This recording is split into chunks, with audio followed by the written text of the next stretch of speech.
चुनाव के समय आपके सामने बड़े से बड़े नेता प्रधानमंत्री जी आते हैं, कहीं पहाड़ों पे चले जाते हैं, कैमरा निकाल के पर्यटक की तरह खड़े होके फोटो खींचते हैं, लेकिन जो आपकी समस्याएं हैं उनके बारे में बात नहीं करते।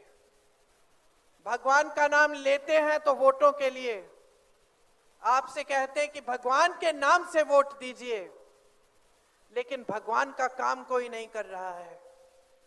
सरकारें चोरी हो रही हैं, धन बल से लोकतंत्र बिगाड़ा जा रहा है, संविधान को बदलने वाली बातें हो रही हैं जिससे आपके अधिकार, आपके आरक्षण कमजोर होंगे, लोगों का बंटवारा हो रहा है, धर्म के नाम से फिजूल की बातें हो रही हैं मंच पर कि कांग्रेस पार्टी के नेता आकर आपके भैंस चुराएगी, आपके मंगलसूत्र चुराएंगे, लेकिन आपकी बात नहीं हो रही है। तो जो इनकी सच्चाई है वो स्पष्ट है। अब आपकी जागरूकता पर निर्भर है कि आप इस सच्चाई को देख पा रहे हैं कि नहीं, क्योंकि टीवी आपको कुछ और दिखा रहा है।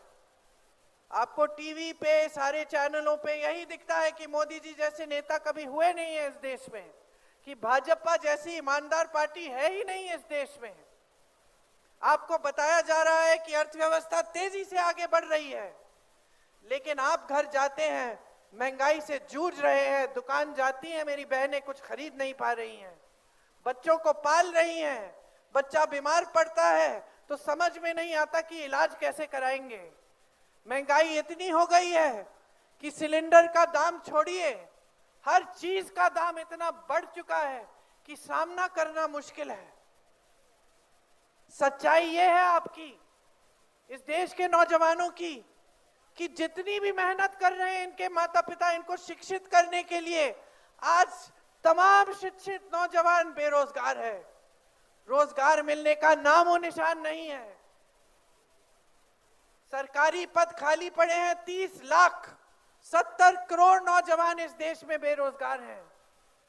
और टीवी आपको दिखा रहा है कि सब खुशहाल है, किसान भी खुश है, नौजवान भी खुश है, महिलाओं के लिए जाने क्या क्या किया है, और सब खुशहाली फैल रही है देश में। लेकिन ये सच्चाई नहीं है।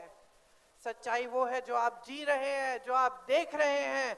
सच्चाई इनकी ये है जो 2 सालों से आपने स्पष्ट तरह से हिमाचल प्रदेश में देखी है। नौजवानों को रोजगार देने के बजाय अग्निवीर का तोहफा देते हैं, जिससे जवान जाएगा सरहद पे, लड़ेगा इस देश के लिए, 4 साल बाद वापस आएगा, फिर से बेरोजगार रहेगा, फिर से नौकरी ढूंढने के लिए भटकेगा। यह है इनका तोहफा। और वो जवान, वो अग्निवीर अगर शहीद हो गया देश के लिए तो उसको शहीद का दर्जा भी नहीं मिलेगा, उसको, उसके परिवार को शहीद का पेंशन भी नहीं मिलेगा। यहां मुख्यमंत्री जी ने ओपीएस की बात की, ओपीएस लागू हुआ। जब हम ये कह रहे थे चुनाव में कि हम अपने जहां जहां हमारी प्रदेश सरकार बनेगी ओपीएस को लागू करेंगे, भाजपा के नेताओं ने खूब बवाल उठाया कि ये लोग झूठ बोल रहे हैं, अर्थव्यवस्था में इसके लिए पैसे नहीं है।